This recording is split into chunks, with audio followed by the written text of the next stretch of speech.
నమస్తే అండి, ఎలా ఉన్నారు అందరూ? ఇవాళైతే complete self care session. Because చాలా డేస్ అయిపోయింది నా స్కిన్ని కేర్ తీసుకుని, చాలా పింపుల్స్ వచ్చేసాయి మళ్ళీ.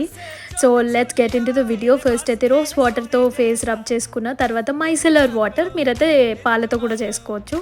నెక్స్ట్ స్క్రబ్ కోసం నేను టొమాటో జ్యూస్, బియ్యం పిండి అండ్ షుగర్ వేసుకుని స్క్రబ్ చేసుకుని ఇమ్మీడియట్గా ఫేస్ స్టీమ్ పట్టేశాను అనమాట. సో దట్ పోర్స్ అన్నీ ఓపెన్ అవుతాయి. దాని తర్వాత నేను ఈ వైట్ హెడ్ స్ట్రిప్ పెట్టాను, చూసారు కదా ఎన్ని వచ్చాయో. దాని తర్వాత మసాజింగ్ కోసం జస్ట్ హనీ తీసుకున్నాను. అది మరీ థిక్గా ఉంది కాబట్టి లైట్గా వాటర్లో డిప్ చేశాను హ్యాండ్స్ని. దాని తర్వాత ఫేస్ ప్యాక్ కోసం బియ్యం పిండి, టొమాటో జ్యూస్, పొటాటో జ్యూస్, అందులోనే నాకు పింపుల్స్ ఉన్నాయి కాబట్టి యాజ్ యూజువల్ జింజర్ పౌడర్ వేసుకున్నాను. మీకు అది వద్దు అనుకుంటే స్కిప్ చేసేసుకోవచ్చు. ఇలాగ అయిపోయిన తర్వాత ఫేస్ కొంచెం ఫ్రెష్ అనిపించింది నాకు. దాని తర్వాత నా ట్రీట్స్ ఎంజాయ్ చేశాను. ఇలాంటి వీడియోస్ నచ్చితే లైక్, షేర్ అండ్ సబ్స్క్రైబ్ చేసుకోండి.